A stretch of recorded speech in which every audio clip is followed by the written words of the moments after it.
Welcome back. Over the last 2 years, the pandemic has induced what is being called a Cession, a jobs downturn that hits women disproportionately. Now, as the pandemic shows signs of slowing down, there are calls from organizations to the provincial government to focus its efforts on a she recovery. This morning, I'm joined by the CEO of the Economic Club of Canada, Rhiannon Rosalind, to tell us more and offer some tips for women looking to re-enter the job force. Good morning and thanks for joining us. Thank you for having me. So tell us a little bit more about the Cession. How is it affecting women?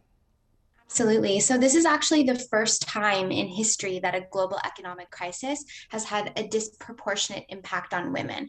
Why is that? Well, there's a couple of different layers. First and foremost, the industries that were hardest hit by the pandemic happen to be industries where women were dominant. So, we see this in retail, we see this in hospitality and tourism, my sector, which is live events. The other piece is that children were sent out of school. So, of course, this had a huge impact on women trying to manage everything at home and also be able to educate their kids at home. It was just an absolute total pressure cooker for women. And so what we've seen is we've seen men rebound and recover in positions that they lost much more quickly than women. At one point in this pandemic, women were at the lowest level of participation in the labor force in the last 30 years. So when we say we need a she recovery, absolutely we do. We need to really think about also the intersectional impact on women. So women that have been hardest hit happen to be racialized women, Indigenous women, LGBTQ plus women. So this is something that we really need to start to think about and pull on different policy levers and corporate infrastructure changes in order to support women coming back into the labor force. Mm-hmm. And how difficult will it be after, say 2 years, trying to get back into that workforce? Well, I think the biggest thing that I'm hearing anecdotally right now is that women have had their confidence hit really badly. And when we see all this adaptation of new technology, we see that women are hesitant about where they fit in, how they're going to have to upskill in order to come back into the labor force. So I have a couple of pieces of advice for women that are listening right now, because women, we need you in the labor force. We need women around the decision-making tables to build a more conscious economy. So the first thing I would say is connect with other women. Talk to other women about what they're experiencing. You are not alone. The next piece is really around self-criticism, which equals, in my mind, self-sabotage.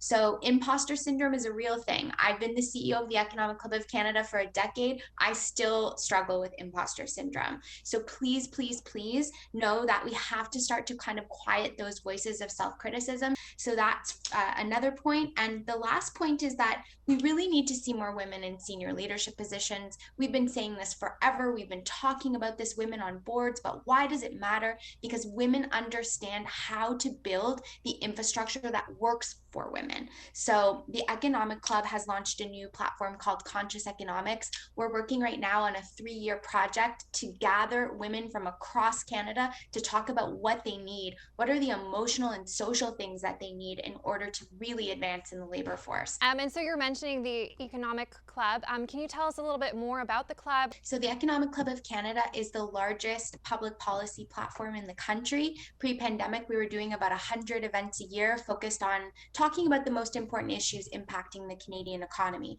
So of course, this She Session is front of mind for us.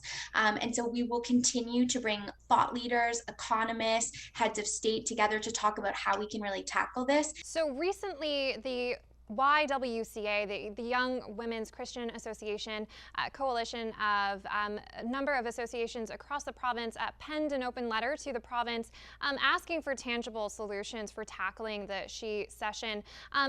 Do you know anything about that, and how can the provincial government play a role in getting more women back into the workforce?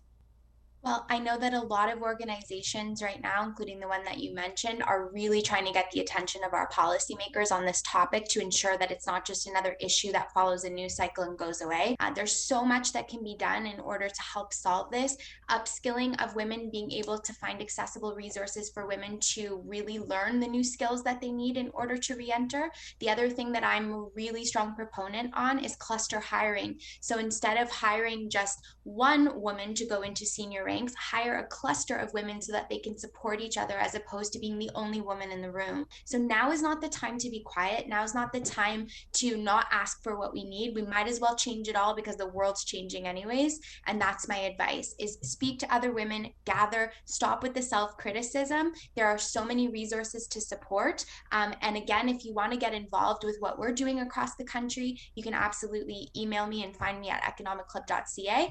We are going to be conducting a deep listening exercise across the country with women to really talk about what are the issues that are on our hearts and minds right now as we go into this recovery.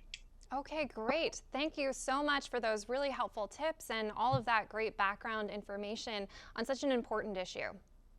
Thank you for the coverage. Really, really appreciate it.